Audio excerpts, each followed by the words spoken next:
Olá, galerinha, tudo bem com vocês? Hoje a nossa aula será sobre ciências. Vamos estudar?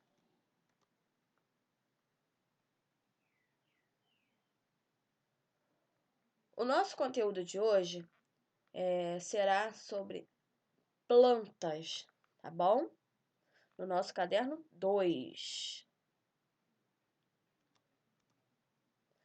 As plantas. As plantas estão presentes em muitos lugares.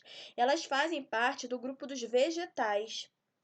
Elas são seres vivos, pois nascem, crescem, se reproduzem e morrem. Para se desenvolver, as plantas precisam de água, luz do sol, ar e sais minerais. Vocês devem lembrar que nós falamos sobre todos esses componentes lá no primeiro bimestre, certo? Existem diferentes tipos de plantas. Plantas são seres vivos que não se locomovem e que são capazes de reproduzir seu próprio alimento por meio do processo da fotossíntese. Vocês lembram desse processo? Quem não lembra ou esqueceu, vamos relembrar agora. Então, a fotossíntese acontece da seguinte forma, né? A planta, ela retira do solo os sais minerais e a água e transfere para as outras partes da planta, certo? E até chegar na folha, que é onde existe a clorofila, né, que é um pigmento que tem nas folhas da planta, que é onde se inicia esse processo. Então, ela retira do solo, né, os sais minerais e a água, levando até o restante das partes da planta. E aí, ela absorve a luz solar. Absorvendo essa luz solar, ela absorve também o gás carbônico, né, através da folha.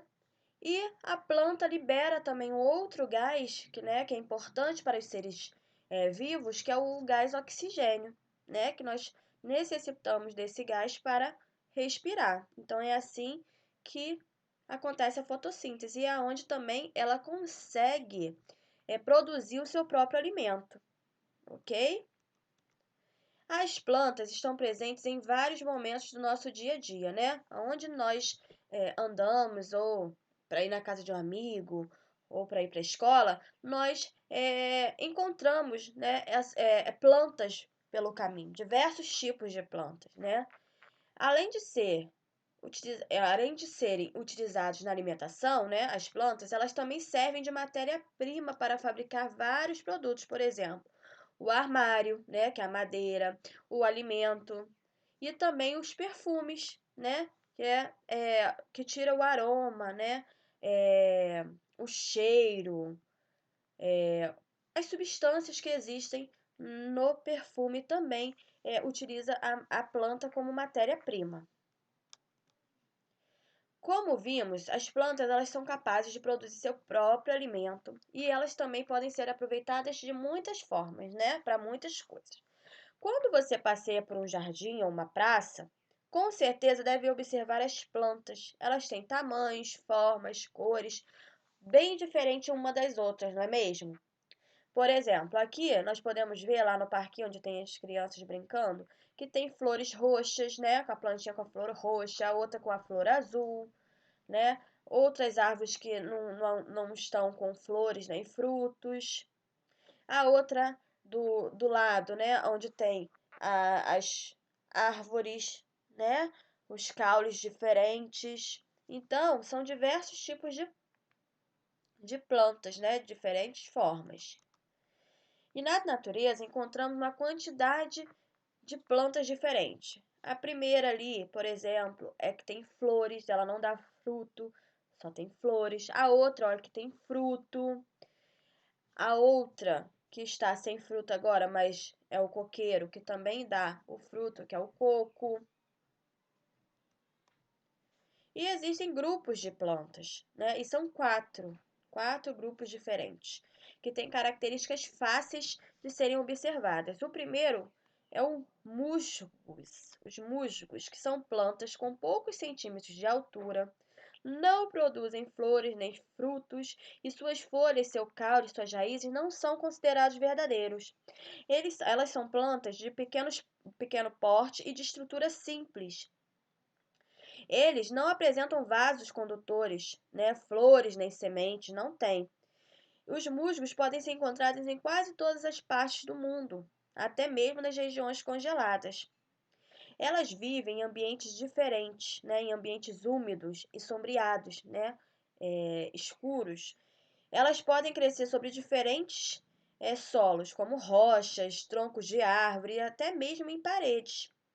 Algumas espécies de musgos formam verdadeiros tapetes, cobrindo grandes áreas. O musgo, ele não tem órgãos que absorvem a água ou mesmo para transportar, né, os sais minerais do solo para as outras partes, né, distantes dessa planta. Então, por isso que ela não tem um crescimento, ela não consegue se desenvolver. E por isso também que elas permanecem sempre baixas, né, pequenas. Agora, nós vamos conhecer um outro tipo de planta que é a samambaia, que ela tem altura variada. Encontramos tanto espécies de poucos centímetros quanto de alguns metros de altura.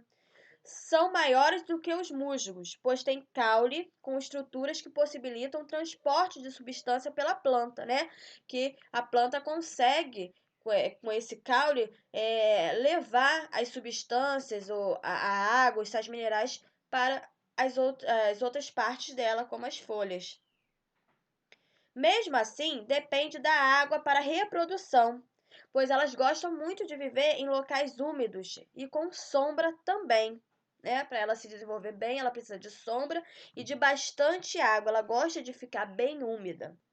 Existe também um outro tipo, que é araucárias e pinheiros, que são comuns em ambientes de clima mais frio. Apresentam estróbilos, que são estruturas responsáveis pela reprodução, e sementes, porém elas não produzem frutos. É um grupo de plantas que pode ser representado pelos pinheiros, como o da foto que a Teresa colocou, e que são muito utilizados no Natal. As pessoas utilizam os pinheiros para colocarem enfeites de Natal.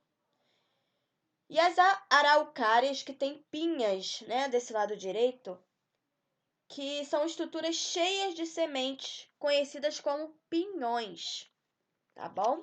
Agora nós vamos conhecer o último grupo de plantas, que são as laranjeiras, que podem representar esse grupo, que é o mais numeroso em quantidade de espécies.